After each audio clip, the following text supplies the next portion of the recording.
میں بہک سکوں یہ مجال کیا، میرا رہنما کوئی اور ہے۔ نحمدہ ونصلی علی رسولہ النبی الکریم الامین، اما بعد فاعوذ باللہ السمیع العلیم من الشیطان الرجیم، بسم اللہ الرحمن الرحیم۔ قال اللہ تبارک و تعالی فی القرآن الحکیم، ان اللہ وملائکتہ یصلون علی النبی یا ایہا الذین آمنوا صلوا علیہ وسلموا تسلیما۔ الصلاۃ والسلام علیک یا رسول اللہ، الصلاۃ والسلام علیک یا نبی اللہ، الصلاۃ والسلام علیک یا شفیع المذنبین وعلی آلک و اصحابک یا رحمۃ للعالمین۔ اللہ تعالیٰ کی بحد و حساب حمد و ثنا سرور کونین جان عالم حضرت محمد مصطفیٰ صلی اللہ علیہ وآلہ وسلم اور آپ کے جمیع آل و اصحاب کی بارگاہ ناز میں انتہائی تعظیم، تکریم، ادب، احترام کے ساتھ درود و سلام کے نذرانوں کے بعد، سامعین ذی وقار، میرے دینی اور یقینی دوستو، بزرگ اور بھائیو، بحمدہ تعالی قرآن کریم فرقان حمید کا ہمارا تفسیری سلسلہ تفسیر اعجاز القرآن تسلسل سے جاری و ساری ہے۔ آج ہم سورہ آل عمران کے آخری رکوع یعنی 20ویں رکوع کی تفسیر اور چوتھے پارے کے 11ویں رکوع کی تفسیر آپ کے سامنے پیش کریں گے۔ اللہ تعالی ہم سب کو ہدایت کی پیروی کرنے کی توفیق عطا فرمائے۔ اللہ تعالی ہمیں صراط مستقیم اور اپنے محبوب بندوں کے راستے پر چلنے کی توفیق مرحمت فرمائے۔ اس کے بعد سورہ نساء وہ شروع ہو جائے گی انشاءاللہ العزیز۔ ہم اپنے اگلے درس میں سورہ نساء کا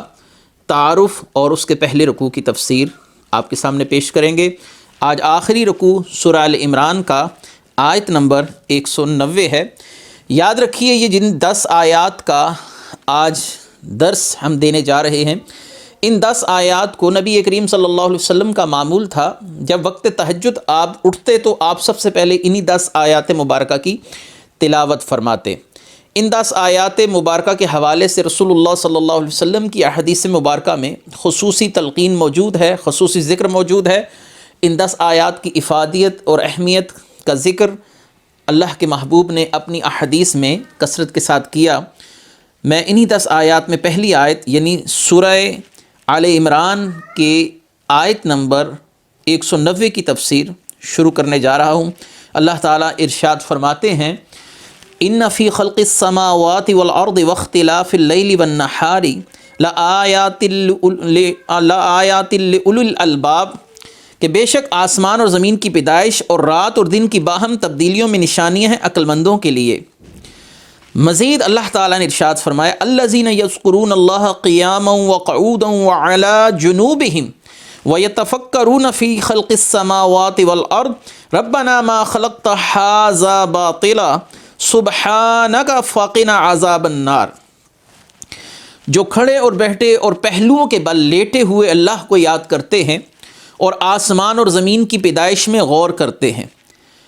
اے ہمارے رب، تو نے یہ سب بیکار نہیں بنایا، تو پاک ہے، تو ہمیں دوزخ کے عذاب سے بچا لے۔ ان 2 آیات میں جو سورہ آل عمران کے آخری رکوع کی پہلی 2 آیات میں نے آپ کے سامنے پڑھی، ان 2 آیات کے اندر 2 بنیادی چیزوں کا ذکر ہے، ایک غور و فکر و تدبر اور دوسرا اللہ تعالیٰ کا ذکر۔ غور و فکر و تدبر کرنا یہ اللہ تبارک و تعالیٰ کی عبادات میں شمار ہوتا ہے، بلکہ احادیث مبارکہ میں یہاں تک موجود ہے کہ اللہ تعالیٰ کی نعمتوں میں اور کائنات میں غور و فکر کرنا یہ مفہوم حدیث ہے، 60 سال کی عبادت سے بہتر ہے۔ یہ 60 سال کی عبادت سے بہتر ہے۔ نبی کریم صلی اللہ علیہ وآلہ وسلم، ابھی آپ صلی اللہ علیہ وآلہ وسلم پر وحی کی ابتدا نہیں ہوئی تھی، وحی مطلوع کی ابتدا نہیں ہوئی تھی، تو آپ صلی اللہ علیہ وآلہ وسلم غار حرا میں تشریف لے جاتے اور آپ صلی اللہ علیہ وآلہ وسلم کائنات کے معاملات میں اپنے غور و فکر سے آپ صلی اللہ علیہ وسلم اپنے وقت کو گزارتے۔ آپ غور و فکر فرماتے، اور غور و فکر و تدبر کے ذریعے معرفت الہی انسان میں مزید بڑھتی ہے۔ یاد رکھیے کہ اللہ تعالیٰ کو تو آج تک ہم نے نہیں دیکھا، لیکن اللہ تعالیٰ کی نشانی اللہ تعالیٰ تک جانے کا اور پہنچنے کا راستہ ہے، یعنی اللہ کے متعلق ہمارے علم میں اضافہ ہوتا ہے۔ اس لیے رسول اللہ صلی اللہ علیہ وسلم نے فرمایا اللہ کے متعلق غور و فکر نہ کرو، اللہ کی نعمتوں میں غور و فکر کرو، کیونکہ اس کی نعمتیں اس کے ہونے کا پتہ دیتی ہیں۔ جیسے کسی ریگستان میں کوئی شخص جائے اور اس ریگستان میں وہ کسی شخص کے قدموں کے نشانات دیکھ کر اندازہ کر سکتا ہے بخوبی کہ یہاں سے کوئی شخص گزر کر گیا ہے، یعنی کسی کے قدموں کے نشان کسی کے جانے کا پتہ دیتے ہیں، کسی انسانی زندگی کا سوراخ دیتے ہیں اور کسی انسان کے ہونے کا پتہ دیتے ہیں۔ تو ایسے ہی اللہ کی نشانیاں، اللہ تعالیٰ کی کائنات کے اندر ہر نظام کا ایک تسلسل کے ساتھ چلنا، ہر چیز کا ایک ربط کے ساتھ چلنا، موسم بہار، موسم خزاں، سردیوں گرمیوں کا اپنے وقت پر آنا، سورج کا اپنے وقت پر نکل کر اپنے وقت پر طلوع ہونا، اور چاند کا بھی یہی معاملہ رہنا، اپنے وقت پر ظاہر ہونا اور اپنے وقت پر پوشیدہ ہو جانا۔ یہ تمام معاملات اللہ تعالیٰ کے وجود پر بہت بڑی دلیل ہیں کہ کائنات کا مالک و خالق فقط ایک ذات ہے، کیونکہ اگر خدا متعدد ہوتے تو کائنات کا نظام اپنی جگہ سے درہم برہم ہو جاتا، اس کے اندر یہ توازن، یہ تسلسل برقرار نہ رہتا۔ صاحبان عقل و دانش کے لیے 3 مثالیں میں دیتا ہوں جو اللہ تبارک و تعالیٰ کی نشانیوں سے اللہ تبارک و تعالیٰ کی قدرت پر استدلال کرنے میں ہمارے لیے رہنمائی کریں گی۔ سب سے پہلے ہم یہ دیکھتے ہیں کہ اللہ تبارک و تعالیٰ نے چوپائے بنائے، اور ان چوپایوں میں وہ جانور جن کا دودھ ہم اپنے نفع کے لیے استعمال کرتے ہیں، ان کا دودھ استعمال کرتے ہیں۔ اب یہاں پر غور و فکر والی بات ہے کہ ایک جانور جو گھاس کھاتا ہے اور اس کے پیٹ کے اندر گوبر جیسی آلائش بھی موجود ہے، اس کا پیشاب بھی موجود ہے، اس کا خون بھی موجود ہے، دیگر گندگیاں اس کے پیٹ کے اندر بھری ہوئی ہیں، لیکن اللہ تبارک و تعالیٰ اسی خوراک سے گوبر بھی بنا رہا ہے، اسی خوراک سے اس کے پیٹ میں آلائشیں بھی تیار ہو رہی ہیں، گندگیاں تیار ہو رہی ہیں، لیکن ان سب چیزوں کے تیار ہونے کے باوجود خون، آلائشیں، یہ سب اپنی جگہ پر ہیں۔ اللہ تعالیٰ اس کے تھنوں سے ہمیں پاک اور مصفہ دودھ عطا فرماتا ہے، جس کے اندر گندگی اور آلائش کا ایک قطرہ بھی نہیں ہوتا۔ اسی پیٹ کے اندر سے دودھ کا نکلنا، اس پیٹ کے اندر خون کا بھی ہونا، اسی پیٹ کے اندر آلائشوں کا بھی ہونا، اور اسی پیٹ سے نفع بخش دودھ کا ہمیں حصول جو ہوتا ہے، یہ اللہ تبارک و تعالیٰ کی بڑی نشانیوں میں سے ہے کہ ایک ہی خوراک کھا رہا ہے اور اسی خوراک سے مختلف چیزیں اس کے پیٹ کے اندر مختلف نظاموں کے تحت تیار ہو رہی ہیں۔ یہ اللہ تعالیٰ کی قدرت کی دلیل نہیں تو اور کیا ہے۔ دوسری مثال کہ امام راضی رحمۃ اللہ علیہ سے ایک شخص نے سوال کیا کہ ہر چیز اپنے طبعی تقاضے کے تحت اس کائنات کے اندر اپنا کام کر رہی ہے، یہ فطری طور پر ہر چیز اپنا کام کر رہی ہے، یہ آٹومیٹکلی جو کام ہو رہے ہیں یہ کسی خالق کے ہونے کا پتہ نہیں دیتے، کسی مالک کے ہونے کا پتہ نہیں دیتے۔ تو اگر یہ کہا جائے کہ ہر چیز اپنے طبعی تقاضے کے مطابق، یعنی جس کو کہا جاتا ہے فطری طور پر آٹومیٹکلی خود بخود چل رہی ہے، تو آپ اس پر کیا کہیں گے؟ تو امام راضی رحمۃ اللہ علیہ نے فرمایا اگر لکڑی کا طبعی تقاضا صرف زمین کی طرف بڑھنا ہوتا تو پھر درخت کی جڑیں نیچے کی طرف بڑھتی، اس کا تنا اوپر کی طرف نہ بڑھتا، لیکن دیکھتے ہیں کہ ایک درخت کے تنے اوپر کی طرف بڑھ رہے ہیں اور اس کی جڑیں زمین کے اندر بڑھ رہی ہیں، دونوں کے اطراف مخالف ہیں، تنے کا اوپر کی طرف بڑھنا اور جڑ کا نیچے کی طرف بڑھنا۔ تو معلوم ہوا کہ کوئی کائنات کا مالک و خالق ہے جو ان تمام چیزوں کو ایک ربط کے ساتھ چلا رہا ہے۔ ایک ہی مٹی ہے اور ایک ہی بارش ہے، لیکن اس مٹی اور اس بارش سے اگنے والے پودوں پر لگنے والے پھلوں کے ذائقے مختلف ہیں۔ سیب کا پھل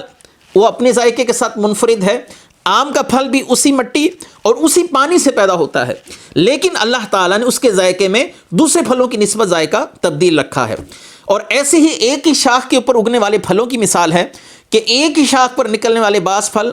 کھٹے ہیں اور بعض پھل میٹھے ہیں، بعض پھلوں کے اندر پھیکا پن زیادہ ہے۔ جو یہ اللہ تعالیٰ کی قدرت کی دلیل ہے کہ ہر چیز ایک طبعی تقاضے کے تحت نہیں، اللہ تعالیٰ کی حکمتوں کے تحت چل رہی ہے، یہ اللہ تعالیٰ کی واضح نشانیاں ہیں۔ اب ایک مثال آخری میں دیتا چلوں کہ جب شہتوت کا پتا ریشم کا کیڑا کھاتا ہے تو اللہ تعالیٰ اس پتے سے ریشم کا دھاگا تیار کروا دیتا ہے۔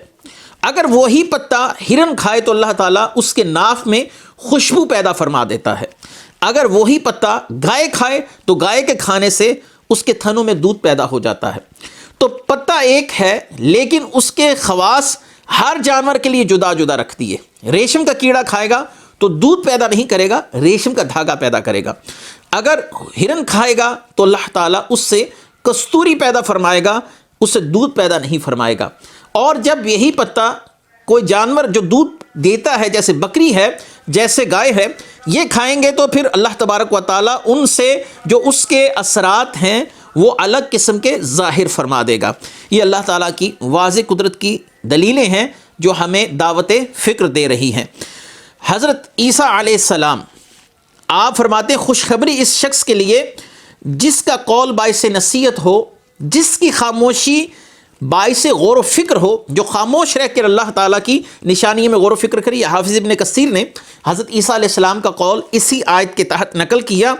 اور حضرت لقمان فرماتے ہیں طویل گوشہ نشینی غور و فکر کا باعث ہے، اور طویل غور و فکر راہ جنت کی راہ کو آسان کر دیتا ہے۔ یعنی انسان کا جنت پہ جانا یہ آسان ہو جاتا ہے، پھر وہ غور و فکر کرتا ہے۔ اسی لیے کہا صوفیہ نے من عرف نفسہ فقد عرف ربہ، جس نے خود کو پہچانا اس نے اللہ کو پہچان لیا۔ کیوں؟ کیونکہ جس نے اللہ کی نشانیوں میں غور و فکر کیا، کیونکہ انسان کا اپنا وجود بھی اللہ کی نشانیوں میں سے ہے، تو اگر وہ اپنے آپ میں غور و فکر کرے گا تو اپنی ایک ابتدا دیکھے گا، ایک انتہا دیکھے گا۔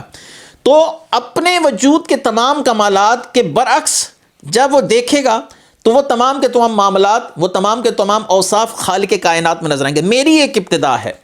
لیکن خالق کی کوئی ابتدا نہیں، میری ایک انتہا ہے، خالق کی کوئی انتہا نہیں۔ میرا علم حاصل کرنے سے بڑھتا ہے، میں اسباب کا محتاج ہوں، میرا خالق کسی سبب کا محتاج نہیں، اس کا علم بڑھتا نہیں، وہ ہمیشہ سے کامل ہے، ہمیشہ ہی کامل رہے گا۔ انسان اپنے وجود پر غور و فکر کرے، میرا وجود گل سڑ جائے گا ایک دن، یہ اس کی ہڈیاں بھی مٹی میں گل سڑ جائیں گی، مجھ پر فنا ہے، موت ہے، لیکن خالق کائنات پر موت نہیں ہے۔ تو ہم اسباب کے محتاج، خالق اسباب کا محتاج نہیں۔ ہم کھانے پینے کے محتاج، اللہ تعالیٰ کھانے پینے سے پاک ہے۔ ہم افزائش نسل کرتے ہیں، شادی کرتے ہیں، اللہ تعالیٰ کو اگر اللہ تعالیٰ کے معاملات کو دیکھا جائے تو لم یلد ولم یولد ولم یکن لہ کفوا احد، تو یہ معاملہ بھی اللہ تعالیٰ کی ذات میں جب ہم اپنے غور و فکر کریں گے اپنی ذات میں تو ہمیں اللہ تعالیٰ کے متعلق پہچاننے میں آسانی ہوگی، اس لیے اپنی ذات پر بھی غور و فکر کرنے کا حکم دیا گیا۔ اللہ تعالیٰ نے قرآن کریم فرقان حمید میں فرمایا لخلق السماوات والارض اکبر من خلق الناس ولکن اکثر الناس لا یعلمون۔ سورہ مومن آیت نمبر 57 ہے کہ بے شک آسمان اور زمین کی پیدائش آدمیوں کی پیدائش سے بڑی ہے لیکن بہت لوگ نہیں جانتے۔ آسمان کا بغیر ستونوں کے کھڑے رہنا یہ اللہ تعالیٰ کی کتنی بڑی دلیل ہے۔ اسی آسمان سے بارش کا نزول ہونا اور اسی آسمان سے اللہ تبارک و تعالیٰ ہم پر سائبان کر دیتا ہے۔ اسی آسمان میں اللہ تبارک و تعالیٰ کی قدرت دیکھیے کہ سائنسدان اس بات کا آج تجربہ اور مشاہدہ کرنے کے بعد تسلیم کر رہے ہیں کہ ایک اوزون کی لہر ہے، ایک اوزون کی لہر ہے جس کی وجہ سے جو سورج پر ہونے والے دھماکے ہیں ان کی آواز زمین تک نہیں پہنچتی۔ اگر وہ آواز زمین تک پہنچے تو ہزاروں لاکھوں کی تعداد میں جو سورج پر دھماکے ہو رہے ہیں اس اوزون کی لہر کے نہ ہونے کی وجہ سے ان کی آواز زمین پر ایسے سنائی دے کہ ہمارے کانوں کے پردے پھٹ جائیں اور بہت سے لوگوں کی اموات ہو جائیں۔ یہ اللہ تعالیٰ کی واضح نشانیاں ہیں۔ اسی لیے وہب بن منبہ نے فرمایا کہ جس قدر غور و فکر زیادہ ہوگا انسان کی سوچ سمجھ زیادہ ہوگی، اور جس قدر سوچ سمجھ زیادہ ہوگی انسان کو اللہ کا ذکر کرنے کے اندر آسانی رہے گی۔ وہ اللہ کی تصویر تقدیس بولے گا، تحلیل بولے گا کہ میرا خالق کتنا عظیم خالق ہے جس نے ایسے ایسے معاملہ کیا۔ دوسرے یہ دیکھیے کہ ہم سمندر کے اندر کشتیوں کا سفر طے کرتے ہیں اور ہم ہوائی جہاز کا سفر، بہت سے لوگ متعدد لوگ اس سفر کے تجربے سے گزر چکے ہیں۔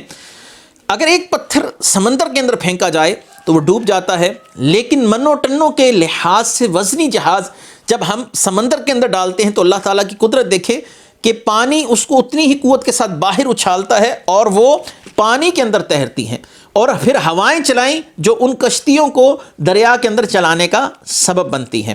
پھر ہم منو ٹنوں وزنی جہازوں پر ہوائی سفر طے کر رہے ہیں۔ یہ اللہ تعالیٰ کی قدرت نہیں تو کیا ہے کہ کسی وقت میں انسان کے ذہن میں یہ تصور بھی نہیں تھا کہ حضرت سلیمان علیہ السلام کا تخت ہوا کیسے لے کر اڑتی ہوگی. ہم قرآن پڑھتے تھے لیکن ہمارے جو پہلے لوگ ہیں ان کے ذہن میں یہی تھا یہ ایک معجزہ تھا، لیکن اللہ تعالیٰ نے آج اس معجزے کی عملی صورت ہمیں دکھا دی کہ منو ٹنو وزنی جہاز ہزاروں سواریوں کے ساتھ ہواؤں کے اندر تیر رہے ہیں، اڑ رہے ہیں اور ایک تسلسل کے ساتھ اڑ رہے ہیں. یہ کون ہے جس نے پانیوں کو ہمارے لیے مسخر کیا؟ بے شک اللہ تبارک و تعالیٰ کی ذات ہے. یہ کون ہے جس نے ہواؤں کو ہمارے لیے مسخر کیا؟ بے شک یہ اللہ تعالیٰ کی ذات ہے. یہ تمام کی تمام چیزیں انسان کو اللہ تعالیٰ کے ہونے کا پتہ دیتی ہیں اور اس کی حکمت کاملہ کی طرف واضح اشارے دیتی ہیں. اور انسان اگر اپنے وجود میں غور و فکر کرے تو انسان ایک بے جان نطفہ ہے، ایک پانی کا قطرہ ہے. پھر اس قطرے کے اندر سننے کی صلاحیت پیدا کرنا، دیکھنے کی صلاحیت پیدا کرنا، سمجھنے کی صلاحیت پیدا کرنا، بولنے کی صلاحیت پیدا کرنا، یہ تمام اللہ تعالیٰ کی قدرت کاملہ کے نظارے ہیں، مشاہدات ہیں جو انسان کو دعوت فکر دے رہے ہیں. جب یہ آیت مبارکہ نازل ہوئی تو آپ صلی اللہ علیہ وآلہ وسلم نے ارشاد فرمایا کہ کیسے ہیں وہ لوگ جو اللہ تعالیٰ کی نشانیوں سے گزرتے ہیں لیکن اللہ تعالیٰ کی نشانیوں میں غور و فکر نہیں کرتے. عبداللہ بن عمر رضی اللہ تعالیٰ عنہ سے منقول ہے جب آپ بعض اوقات کسی ویران کھنڈر کے پاس سے گزرتے تو بڑی غمگین آواز کے ساتھ کہتے، اے اجڑے ہوئے دیارو تمہارے مکین کہاں ہیں؟ تم میں رہنے والے لوگ آج کہاں گئے؟ بلند محلات بنانے والے. پھر خود ہی فرماتے اللہ کی ذات کے سوا ہر شے فانی ہے. حضرت عبداللہ بن عباس فرماتے ہیں کہ حضور قلب کے ساتھ یعنی غور و فکر کے ساتھ پڑھی ہوئی 2 رکعت نماز اس رات بھر کی ساری عبادت سے بہتر ہے جو انسان غفلت کے عالم میں اللہ کا ذکر کرتا ہے. ایسے ہی میر عبد الواحد بالگرامی نے بھی ارشاد فرمایا، بڑی خوبصورت بات ہے جو صاحبان فکر و دانش کو دعوت فکر دے رہی ہے کہ اللہ تبارک و تعالیٰ کا ذکر غافل دل کے ساتھ کرنا یہ زیادہ معیوب ہے اس کی نسبت کہ تم اللہ کا ذکر نہ کرو. یعنی اللہ کا ذکر نہ کرنا اگرچہ یہ اچھی چیز نہیں، یہ اللہ سے غافل ہونا یہ بہت ہی برا معاملہ ہے، لیکن اس سے زیادہ برا معاملہ یہ ہے کہ اللہ تعالیٰ کا ذکر بغیر غور و فکر کے اور غافل قلب کے ساتھ کیا جائے.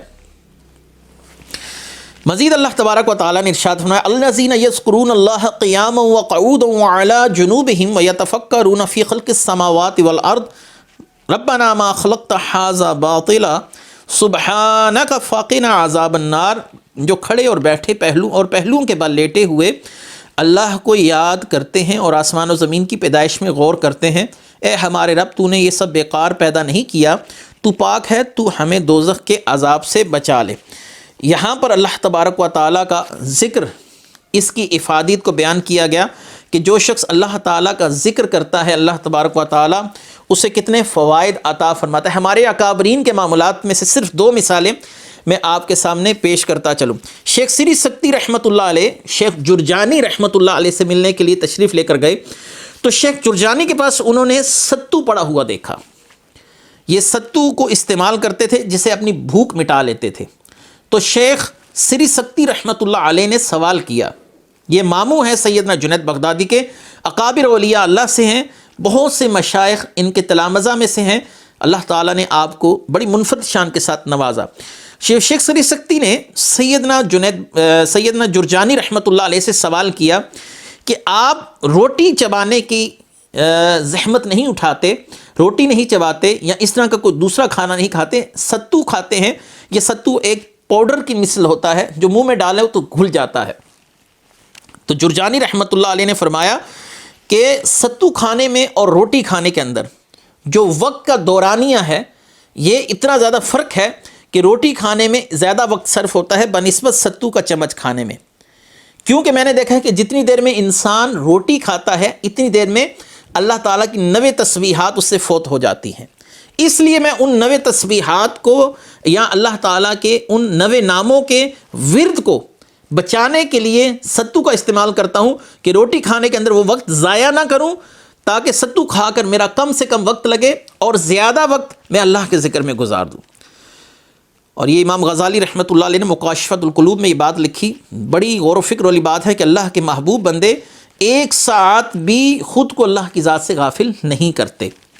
اور سیدنا جنید بغدادی رضی اللہ تعالیٰ عنہ کا معمول، اپنا معمول یہ تھا، یہ شیخ سری سکتی کے بھانجے ہیں، آپ بازار جاتے اور اپنی دکان کھول کر اس کے آگے پردہ ڈال دیتے اور ہر روز 400 رکعت نماز نفل پڑھتے اور پھر نفل پڑھ کر گھر واپس لوٹ آتے۔ نبی کریم صلی اللہ علیہ وسلم سید عائشہ کی حدیث ہے کہ ہر حال میں اللہ تعالیٰ کا ذکر کرتے رہتے تھے۔ پہلے غور و فکر کی بات ہوئی، اب ذکر کی بات ہوئی۔ غور و فکر دل کی عبادت ہے اور ذکر زبان کی عبادت ہے۔ زبان کی عبادت اور دل کی عبادت دونوں کا ذکر اللہ تعالیٰ نے مربوط کر کے کر دیا، اور صاحبان فکر و دانش ہر چیز کو جب دیکھتے ہیں تو کہتے ہیں ربنا ما خلقت ھذا باطلا، یا اللہ زمین و آسمان کی تخلیق، میرا ہونا، بارشوں کا برسنا، ہواؤں کا چلنا، یہ سب کا سب کسی نہ کسی حکمت کا تقاضا ہے تیری، ہم ان پر ایمان لاتے ہیں، یا اللہ ہم تیرے کسی عمل پر اعتراض نہیں کرتے۔ یاد رکھیے کہ بعض اوقات کسی انسان کا انتقال ہو جاتا ہے تو اس کے گھر والے اس کے انتقال پر ایسی واہیات گفتگو کرتے ہیں اور ایسے کفریہ کلمات کہتے ہیں کہ اللہ تعالیٰ کی قدرت پر اعتراض کرتے ہیں، یا اللہ یہ تو جوان تھا، اس کے مرنے کا وقت نہیں تھا، تو نے اس کو کیوں لے لیا، تو مجھے لے جاتا، وغیرہ وغیرہ۔ ایسی بہت سی کفریات ہیں جو کسی انسان کے مرنے پر ہماری زبانوں سے جاری ہو جاتی ہیں۔ تو ربنا ما خلقت ھذا باطلا، یا اللہ تو نے کوئی امر بھی باطل نہیں پیدا کیا، تیرے ہر حکمت میں کوئی نہ کوئی، تیرے ہر فیصلے میں کوئی نہ کوئی حکمت ہے، ان حکمتوں کو تو ہی جاننے والا ہے۔ یاد رکھیے بحیثیت مسلمان ہمارے لیے یہ لازم ہے کہ ہر کام کو اللہ کی حکمت جانے، لیکن ان حکمتوں کے تقاضے ہمیں سمجھ آئیں یہ ضروری نہیں ہے کہ اب ہمیں اس بات کی سمجھ نہیں آ رہی لہذا ہم تسلیم نہیں کرتے۔ یؤمنون بالغیب، مومنین کا وصف اسی لیے رکھا گیا کہ اللہ رسول کی طرف سے جو کہہ دیا گیا اس پر یقین رکھتے ہیں، اگرچہ عقل اس کو تسلیم نہ کرے یا اس کی حکمت بظاہر ہمیں سامنے نظر نہ آ رہی ہو۔ سبحانک فقنا عذاب النار، پاک ہے تو ہمیں دوزخ کے عذاب سے بچا لے، یا اللہ ہم سب کو اپنی قہر کی صورتحال سے بچا، ہمیں دوزخ کے عذاب سے بچا۔ نبی کریم صلی اللہ علیہ وآلہ وسلم کی بہت سی دعائیں ایسی ہیں جو آپ نے فرض نمازوں کے بعد دوزخ کے عذاب سے بچنے کے لیے، دجال کے فتنے سے بچنے کے لیے، عذاب قبر سے بچنے کے لیے فرمائی۔ ان دعاؤں کو، مسنون دعاؤں کو یاد کرنا چاہیے تاکہ اللہ تعالی ہمیں اپنے محبوب صلی اللہ علیہ وسلم کی مانگی ہوئی دعاؤں کی مشابہت کرنے کی وجہ سے ہی معاف فرما دے کہ یہ میرے محبوب کی مانگی ہوئی دعا مانگ رہے ہیں، اللہ تعالی ہمیں اس کے صدقے ہی اللہ تعالی معاف فرما دے۔ اللہ تعالیٰ نے ارشاد فرمایا ربنا انک من تدخل النار فقد اخزیتہ وما للظالمین من انصار ربنا اننا سمعنا منادیا ینادی للایمان ان آمنوا بربکم فآمنا ربنا فاغفر لنا ذنوبنا وکفر عنا سیئاتنا وتوفنا مع الابرار ربنا وآتنا ما وعدتنا علی رسلک ولا تخزنا یوم القیامہ انک لا تخلف المیعاد۔ اے ہمارے رب، بے شک جسے تو دوزخ میں داخل کرے گا تو تو نے ضرور رسوا کر دیا اور ظالموں کا کوئی مددگار نہیں۔ اے ہمارے رب، بے شک ہم نے ایک ندا دینے والے کو ایمان کی ندا یوں دیتے ہوئے سنا کہ اپنے رب پر ایمان لاؤ تو ہم ایمان لے آئے، پس اے ہمارے رب تو ہمارے گناہ بخش دے اور ہم سے ہماری برائیاں مٹا دے اور ہمیں نیک لوگوں کے گروہ میں موت عطا فرما۔ اے ہمارے رب، اور ہمیں وہ سب عطا فرما جس کا تو نے اپنے رسولوں کے ذریعے ہم سے وعدہ فرمایا ہے، اور ہمیں قیامت کے دن رسوا نہ کرنا، بے شک تو وعدہ خلافی نہیں کرتا۔ اس آیت مبارکہ کی ابتدا ربنا انک من تدخل النار فقد اخزیتہ، علماء کرام کہتے ہیں کہ جس دعا کو محل اجابت میں لانا ہو، یعنی انسان خواہش کرے یا اللہ اس دعا کو قبول فرما لے، تو اس کی ابتدا میں 5 مرتبہ ربنا کہا جائے، ربنا ربنا ربنا ربنا ربنا۔ اللہ تعالیٰ کی خصوصی رحمت انسان کی طرف متوجہ ہو جاتی ہے۔ اور ان سمعنا منادیا ینادی، ہم نے ایک منادی کرنے والے کو سنا۔ ہاں، یہاں پر ایک اہم بات بھی میں اس پر گفتگو کرنا ضروری سمجھوں گا کہ اہل ایمان کہتے ہیں من تدخل النار فقد اخزیتہ، جسے تو نے جہنم میں داخل کیا اسے رسوا کر دیا۔ سورہ تحریم میں اللہ تعالیٰ نے فرمایا کہ اللہ تعالیٰ قیامت کے دن اپنے محبوب اور اپنے محبوب کے ساتھ والوں کو، ان کی معیت والوں کو، یعنی رسول اللہ صلی اللہ علیہ وسلم کے رفقا، صحابہ کرام بھی ہو سکتے ہیں اور آپ صلی اللہ علیہ وسلم کی امت بھی، لیکن پہلا مصداق تو صحابہ کرام ہی ہیں کہ اللہ تعالیٰ اپنے محبوب اور ان کی معیت والوں کو قیامت کے دن رسوا نہیں کرے گا۔ یہاں پر رسوا ہونے کی جو خود اللہ تبارک و تعالیٰ نے وجہ بیان فرما دی، وہ یہ ہے کہ من تدخل النار فقط اخزیتہ، جسے تو نے جہنم میں داخل کیا وہ رسوا ہوا۔ اور سورہ تحریم میں فرمایا کہ اللہ تعالیٰ نہ اپنے نبی کو نہ اپنے نبی کی معیت والوں کو، یعنی نبی کریم صلی اللہ علیہ وسلم کے صحابہ کو رسوا فرمائے گا۔ تو دونوں آیات کو ملانے سے ایک نتیجہ اخذ ہوا کہ رسول اللہ صلی اللہ علیہ وسلم کا کوئی صحابی قطعاً جہنم میں نہیں جائے گا، کیونکہ اللہ نے فرمایا اللہ اپنے محبوب اور ان کے ساتھ والوں کو رسوا نہیں کرے گا۔ یہاں پر فرمایا رسوائی اس کے حصے میں آئے گی جو جہنم میں جائے گا۔ تو دونوں آیات کا مفاد اور فائدہ ہمیں یہ حاصل ہوا کہ رسول اللہ صلی اللہ علیہ وسلم کا کوئی صحابی بھی جہنم میں نہیں جائے گا۔ اللہ تعالیٰ نے سورہ الحدید میں اپنے محبوب کے صحابہ کے لیے فرمایا وَكُلًّا وَعَدَ اللَّهُ الْحُسْنَى، اللہ تعالیٰ نے سب سے جنت کا وعدہ فرما دیا ہے۔ جب اللہ تعالیٰ کسی چیز کا وعدہ فرما دے تو اللہ تعالیٰ سے زیادہ صادق الوعد کون ہے، اپنا وعدہ پورا کرنے والا کون ہے؟ اللہ تعالیٰ بلا شک و شبہ وعدہ خلافی نہیں فرماتے۔ اللہ تعالیٰ نے تو متقین سے بھی جنت کا وعدہ فرما دیا، اور صحابہ کرام کا مقام و مرتبہ تو اتنا منفرد اعلیٰ ہے کہ پوری دنیا کے غوث قطب ابدال ہوں، وہ ایک صحابی کے قدموں سے لگی ہوئی گرد راہ کو بھی نہیں پہنچتے۔ لہٰذا یہ جو بعض لوگ اس بات پر اصرار کرتے ہیں کہ نعوذ باللہ رسول اللہ صلی اللہ علیہ وسلم کے بعض صحابہ نے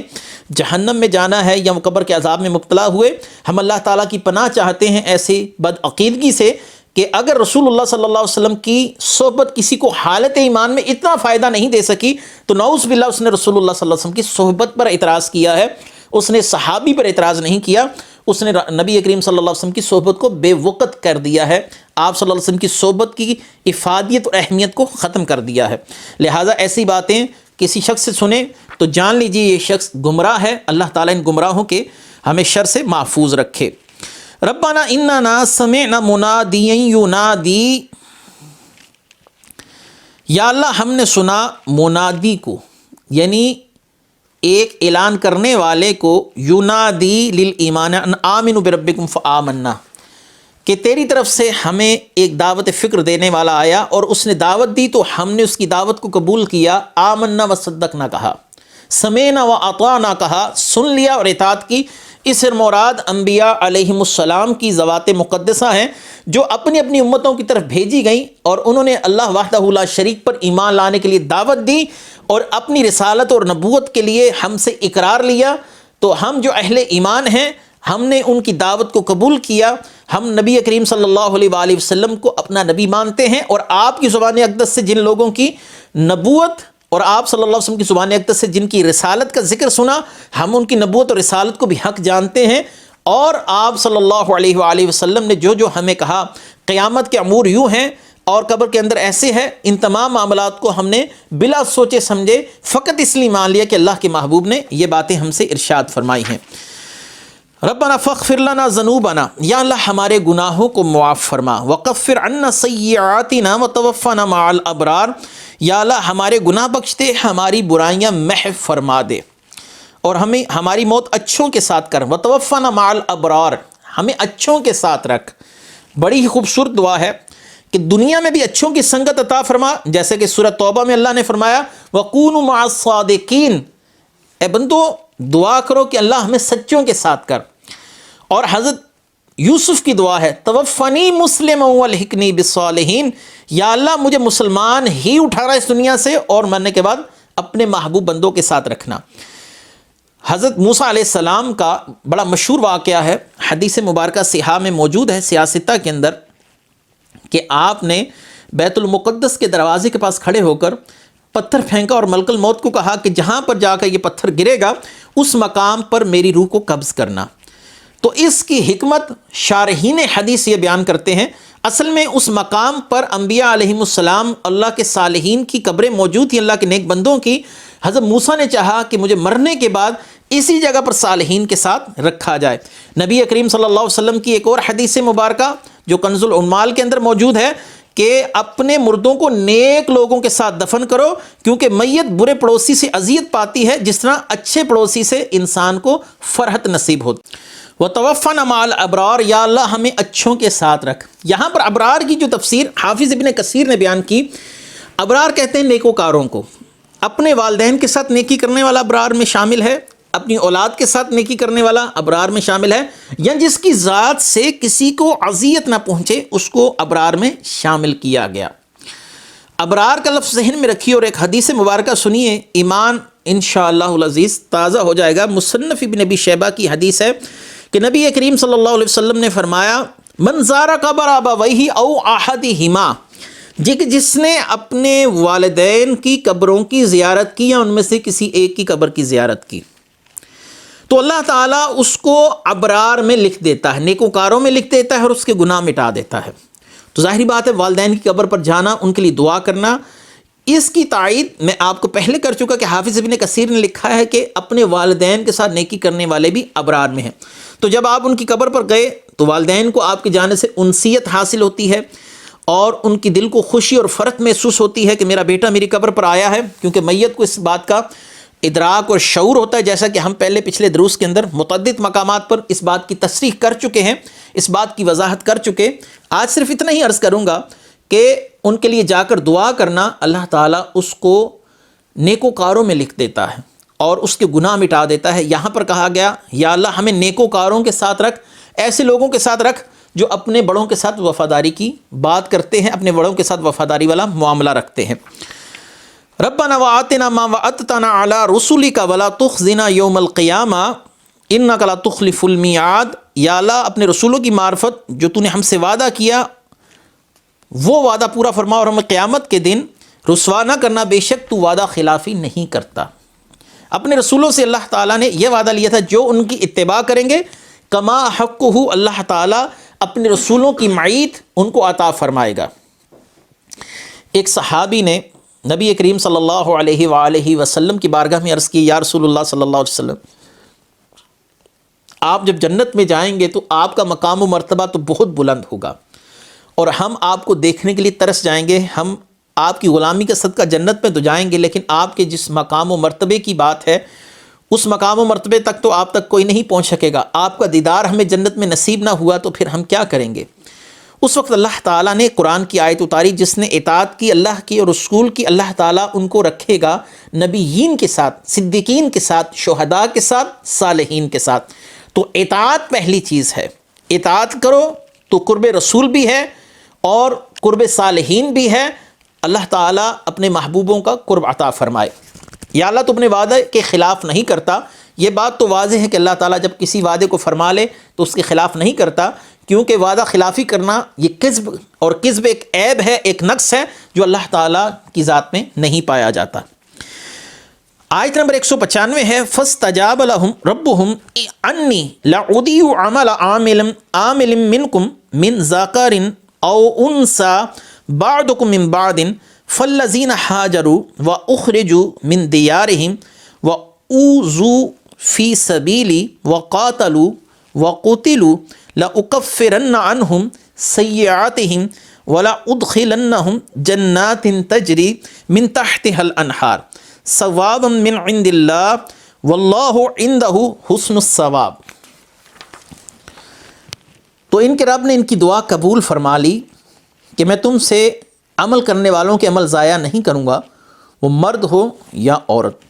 تم آپس میں ایک ہی ہو، بس جنہوں نے ہجرت کی اپنے گھروں سے نکالے گئے، میری راہ میں انہیں ستایا گیا اور انہوں نے جہاد کیا اور قتل کر دیے گئے، تو میں ضرور ان کے سب گناہ ان سے مٹا دوں گا اور ضرور انہیں ایسے باغات میں داخل کروں گا جن کے نیچے نہریں جاری ہیں، یہ اللہ کی بارگاہ سے اجر ہے اور اللہ ہی کے پاس اچھا ثواب ہے۔ تو ان کے رب نے ان کی دعا قبول فرمائی کہ میں تم میں سے عمل کرنے والوں کے عمل کو ضائع نہیں کروں گا، وہ مرد ہو یا عورت ہو۔ اس آیت کا شان نزول حافظ ابن کثیر سے بیان کرتا چلوں، وہ یہ کہ سلمہ نے عرض کی، یا رسول اللہ صلی اللہ علیہ وآلہ وسلم، اللہ تعالیٰ نے ہجرت کے بارے میں عورتوں کا ذکر کہیں نہیں فرمایا، مردوں نے تو ہجرت کی، ان کو اللہ تعالیٰ اجر عطا فرمائے گا، ہجرت بڑے اجر والی بات ہے، اللہ کی راہ میں ہجرت کرنا۔ تو اللہ تعالیٰ نے یہ آیت کریمہ سیدہ سلمہ رضی اللہ تعالیٰ عنہا کے سوال کے بعد نازل فرمائی۔ انصار کا بیان ہے کہ اللہ تبارک و تعالیٰ کے محبوب صلی اللہ علیہ وآلہ وسلم کے ساتھ ہجرت کے موقع پر پہنچنے والی جو خواتین تھیں ان میں سب سے پہلے جو پہنچی وہ سلمہ ہی تھی، اور یہ آیت سب سے آخر میں نازل اس آیت کا مفہوم ہے کہ صاحبان عقل و ایمان لوگوں نے جب اللہ سے دعائیں مانگی جن کا ذکر پہلی آیت میں آ چکا، تو اللہ تعالیٰ نے ان کی دعاؤں کو قبول فرما لیا. فاستجاب لہم، تو قبول فرما لی اللہ نے ان کی التجا. جو پچھلی آیت میں اللہ تعالیٰ سے اللہ کے محبوب بندوں کی دعاؤں کا ذکر ہوا، یا اللہ ہمیں جہنم کے عذاب سے بچا، ہمیں اچھوں کے ساتھ رکھ، اللہ تعالیٰ نے اس آیت کی ابتدا کی فاستجاب لہم ربہم، اللہ تعالیٰ نے ان کی دعا قبول فرما لی. یاد رکھیے دعا کی قبولیت کی 3 صورتیں ہیں. ایک انسان اللہ سے دعا کرے تو اللہ تعالیٰ اس کی جزا اس کو فوراً عطا فرما دے یا اس کا نتیجہ فوراً پیدا فرما دے.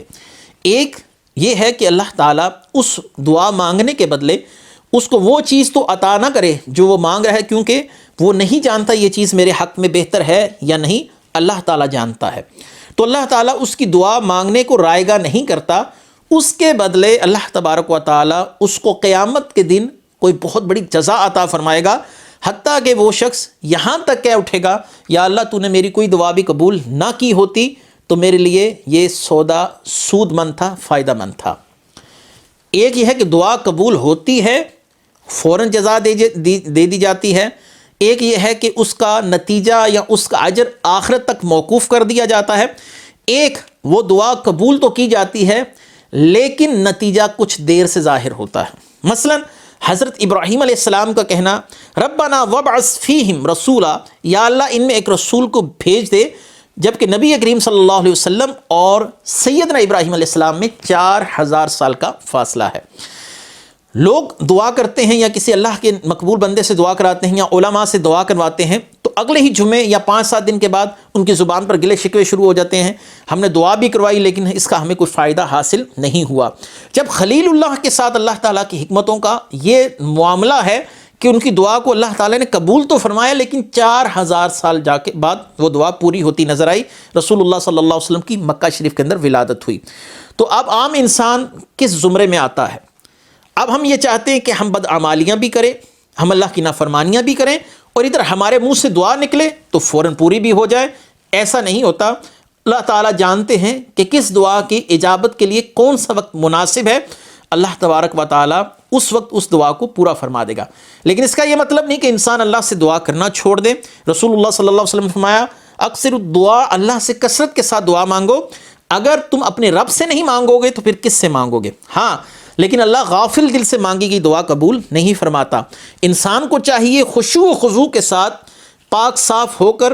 سچے دل کے ساتھ، صدق کے دل کے ساتھ اللہ تعالیٰ سے دعا مانگے. اللہ تعالیٰ اس دعا کا اجر اس کو ضرور عطا فرمائے گا، دنیا میں یا آخرت میں. اور یہاں تک کہ آخرت میں وہ سوال کرے گا یا اللہ میری تو نے کوئی دعا بھی قبول نہ کی ہوتی تو میرے لیے یہ بات بڑی فائدہ مند ہوتی.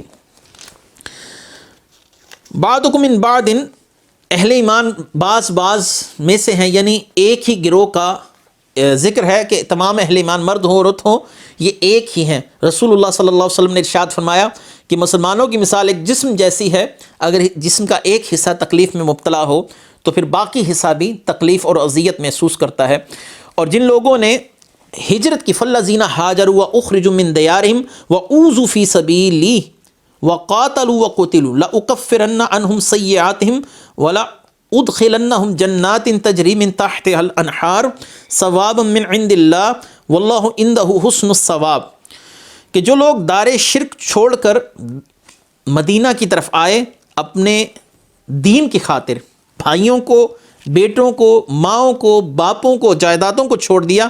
تکلیف اٹھا کر اللہ اور اس کے رسول کی محبت میں وہ اپنے گھر بار چھوڑ کر آئے، تو ایسے لوگ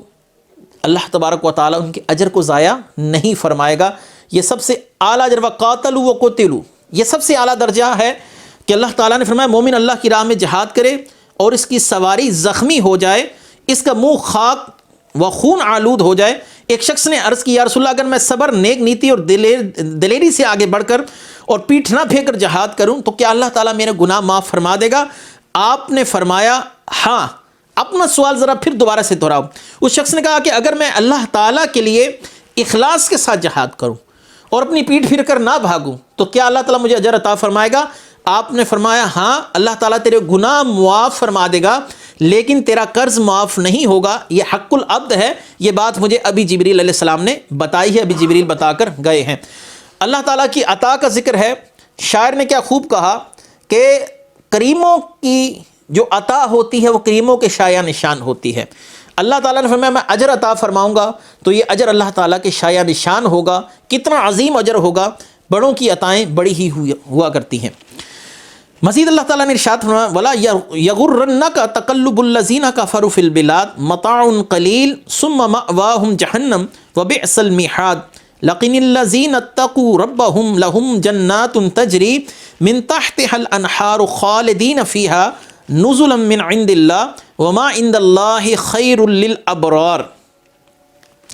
لا یغرنک، اللہ تعالیٰ نے ارشاد فرمایا ان کافروں کا خوش و مسرت، ناز و نعمت اور خوشحالی سے چلتا ہوا گلیوں میں چلنا نہ دیکھیے. یہ آج اپنے مال دولت اسباب پر بڑا ناز کر رہے ہیں. محبوب قبر کے اندر کا مال و دولت اسباب اللہ کی بارگاہ میں ان کا مال و دولت اسباب کام نہیں آئے گا. جیسا کہ اللہ تعالیٰ نے ابو لہب کے لیے کہا کہ اس کا مال و دولت اسباب تبت یدا ابی لہب و تب، جو صورت نازل ہوئی اس کے اندر اللہ تعالیٰ نے فرمایا اس کا کسب اور اس کا مال و دولت اسباب اس کے کام نہیں آئیں گے. قیامت کے دن اگر پوری روئے زمین سونے کی بن جائے اور کافر چاہے کہ میں یہ دے کر آج اللہ تعالیٰ کی بارگاہ سے اپنی جان چھڑا لوں اور اللہ تعالیٰ مجھے جہنم میں نہ پھینکے، تو اس کا یہ زمین سونے بھر، جو سونے کی زمین ہے، یہ بھی دینا اللہ تعالیٰ کی بارگاہ میں اس کے کام نہیں آئے گا. یہاں پر سوال یہ ہے کہ دنیا کے اندر کافر بڑی ہی عزت کے ساتھ، بڑی شان و شوکت کے ساتھ، بڑی گاڑیوں پر، بڑے جاہ و جلال کے ساتھ زندگی بسر کرتے ہیں، اور بعض مسلمانوں کو دیکھا گیا ان کے ساتھ یہ معاملہ ہے کہ کھانے کے لالے پڑے ہوئے ہیں، کھانا کھا نہیں سکتے، اور ایک وقت کا کھانا کھا لیں پھر دوسرے وقت کے کھانے کی فکر ہے. تو یہ کیا ماجرا ہے؟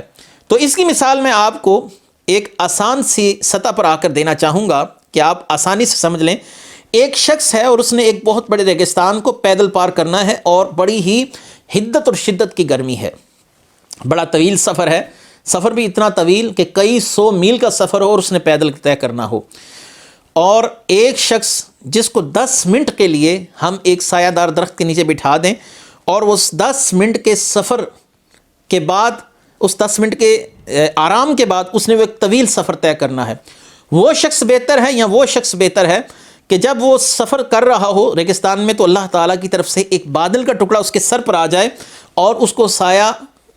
کرتے کرتے کرتے کرتے اپنی منزل تک لے جائے. ایک شخص نے 10 منٹ کا سفر کیا لیکن آگے طویل سفر ہے پیدل دھوپ کے اندر، یقیناً یہ شخص خاسر ہے، خسارے میں رہا. اور وہ شخص جس نے 10 منٹ اس درخت کے نیچے قیام نہیں کیا لیکن اللہ تبارک و تعالیٰ نے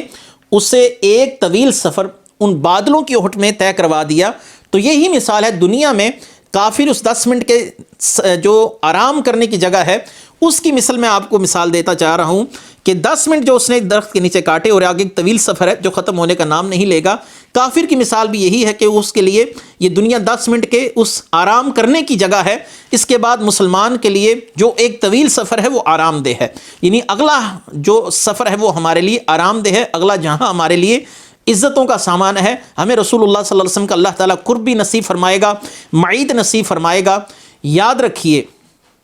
کہ نبی کریم صلی اللہ علیہ وسلم کی بارگاہ میں حضرت عمر فاروق رضی اللہ تعالیٰ عنہ تشریف لاتے ہیں، اور آپ صلی اللہ علیہ وآلہ وسلم کو دیکھا کہ آپ کے جسم مبارک پر چارپائی کے نشان وہ پڑ چکے ہیں. تو یہ دیکھ کر رو پڑے، یا رسول اللہ صلی اللہ علیہ وسلم کیسر و کسریٰ تو اس دنیا کے اندر بڑی آسائش اور نعمت کے ساتھ رہے، اور آپ اللہ کے محبوب اور نبی ہو کر اتنی تکلیف میں زندگی گزاریں. تو آپ صلی اللہ علیہ وسلم نے فرمایا ان کے لیے دنیا ہے اور میں نے اپنے لیے آخرت کو منتخب کیا. ہمارے لیے جو آرام و آسائش ہیں، اللہ کی نعمتیں ہیں، وہ آخرت میں ہیں، اور آخرت کی نعمتیں کبھی منقطع ہونے والی نہیں. دنیا کا ساز و سامان فقط چند دنوں کا ہے، اور آج ہمارے پاس ہے، کل ہمارے پیچھے والوں کے پاس ہے، پھر وہ مر گئے، پھر ان کے بعد والے آ گئے. لہٰذا یہ وقتی طور پر انسان کے لیے آسائشیں ہیں، ہمیشہ کے لیے زندگی قبر کی زندگی ہے، آخرت کی زندگی ہے. وَإِنَّ مِنْ أَهْلِ الْكِتَابِ لَمَنْ يُؤْمِنُ بِاللَّهِ وَمَا أُنزِلَ إِلَيْهِمْ خَاشِعِينَ لِلَّهِ لَا يَشْتَرُونَ بِآيَاتِ اللَّهِ ثَمَنًا قَلِيلًا أُولَٰئِكَ لَهُمْ أَجْرُهُمْ عِندَ رَبِّهِمْ إِنَّ اللَّهَ سَرِيعُ الْحِسَابِ يَا أَيُّهَا الَّذِينَ آمَنُوا اصْبِرُوا وَصَابِرُوا وَرَابِطُوا وَاتَّقُوا اللَّهَ لَعَلَّكُمْ تُفْلِحُونَ. بے شک بعض اہل کتاب ایسے ہیں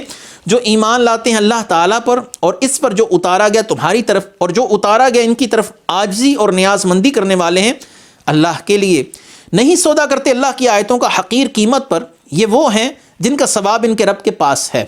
بے شک اللہ تعالیٰ بہت جلد حساب لینے والا ہے۔ اے ایمان والو صبر کرو اور ثابت قدم رہو اور کمر بستہ رہو اور اللہ سے ڈرتے رہو تاکہ اپنے مقصد میں کامیاب ہو جاؤ۔ اس آیت کا شان نزول نجاشی بادشاہ جس نے نبی کریم صلی اللہ علیہ وآلہ وسلم کی تصدیق کر دی تھی ان کے لیے ہوا۔ نبی کریم صلی اللہ علیہ وآلہ وسلم نے ان کا نماز جنازہ پڑھا اور ان کے لیے جنت البقیع میں تشریف لے کر گئے، اور آپ نے فرمایا تمہارا بھائی اس دنیا سے پردہ کر گیا ہے، آؤ اس کے لیے جنازہ پڑھیں۔ تو بعض منافقین کہنے لگے کہ نجاشی تو عیسائی تھا اور رسول اللہ صلی اللہ علیہ وسلم کے سامنے بھی نہیں، اللہ تعالیٰ نے اپنے محبوب صلی اللہ علیہ وسلم کے سامنے نجاشی کا جنازہ کر دیا، اور آپ صلی اللہ علیہ وآلہ وسلم نے نجاشی کو سامنے دیکھ کر جنازہ پڑھا، کیونکہ آپ کے لیے اللہ تعالیٰ نے مشرق و مغرب کو سمیٹ دیا ہے۔ منافقین کا اعتراض کہ حضور صلی اللہ علیہ وسلم حبشہ کے نجاشی نصرانی پر نماز پڑھتے ہیں، تو آپ صلی اللہ علیہ وآلہ وسلم پر دوسرا اعتراض کہ آپ نے اس کو کبھی دیکھا ہی نہیں، تو اس کی تائید میں اللہ تعالیٰ نے یہ آیت اتاری کہ وہ ایسے لوگ ہیں جو اللہ پر اور جو تم پر اتارا گیا اس پر ایمان لاتے ہیں، یعنی نجاشی کے ایمان کی خبر دی گئی کہ میرے محبوب صلی اللہ علیہ وسلم کا یہ عمل قطعاً غلط نہیں، اور میرے محبوب صلی اللہ علیہ وآلہ وسلم جو عمل بھی فرما رہے ہیں اس کے پیچھے حکمتیں یہ ہیں کہ نجاشی رسول اللہ صلی اللہ علیہ وسلم پر ایمان لا کر اس دنیا سے گئے۔ یا ایھا الذین آمنوا اصبروا وصابروا ورابطوا واتقوا اللہ لعلکم تفلحون، اے ایمان والو صبر کرو اور صبر میں دشمنوں سے آگے رہو، سرحد پر اسلامی ملک کی نگہبانی کرو، اللہ سے ڈرتے رہو۔ اس مقام پر اسلامی سرحدوں کی حفاظت کرنے والوں کی فضیلت کا بیان ہے، جو لوگ راتوں کو اٹھ کر اللہ کی راہ میں پہرا دیتے ہیں اور اپنی افواج کی حفاظت کرتے ہیں، اپنے ملک کی حفاظت کرتے ہیں، اللہ تعالیٰ نے ان کے لیے اس آیت کے اندر بڑا ہی زبردست اجر بیان فرمایا۔ نبی کریم صلی اللہ علیہ وسلم فرماتے ہیں راہ خدا میں ایک دن سرحد کی نگہبانی کرنا یہ دنیا ما فیہا سے بہتر ہے۔ پوری دنیا ما فیہا سونے کے بن جائیں، اس سے بہتر ہی ہے کہ تم اللہ کی راہ میں ایک رات کا پہرا دے دو۔ یہ صحیح بخاری کی حدیث ہے۔ اور دوسری حدیث نبی کریم صلی اللہ علیہ وسلم فرمایا جس نے ایک دن اور ایک رات سرحد کی حفاظت کی اس نے گویا ایک مہینوں کے روزوں سے اور ایک مہینے کے قیام سے بہتر اجر پایا۔ حفاظت کرنے والا اگر مر گیا تو اس کا عمل جاری رہے گا اور وہ فتنہ قبر سے محفوظ رہے گا۔ ایسا شخص جس کی آنکھ اللہ تعالیٰ کی دین کی آبیاری کے لیے جاگتی رہی، جو مسلمانوں کی حفاظت کے لیے جاگتا رہا، عذاب قبر سے بھی محفوظ ہے، دنیا ما فیہا سے بہتر اس کو اجر دیا جائے گا اگر وہ مر گیا، اور آخرت میں اللہ تعالیٰ نے اس کے لیے بڑی جزا رکھی ہے۔ اللہ تعالیٰ اپنے محبوب صلی اللہ علیہ وآلہ وسلم کی اتباع اور اطاعت کی توفیق مرحمت فرمائے۔ انشاءاللہ العزیز اگلا درس ہمارا سورہ نساء کی ابتدا کے ساتھ ہوگا۔ اللہ تعالیٰ سے دعا ہے جو سورہ ال عمران کے اندر ہم نے بیان کیا کسی قسم کی کوتاہی، لغزش، غلطی ہوئی ہو تو یا اللہ ہمیں اپنے محبوب کریم صلی اللہ علیہ وسلم کے صدقے معاف فرما۔ وآخر دعوانا ان الحمد للہ رب العالمین۔ میں بہک سکوں یہ مجال کیا میرا رہا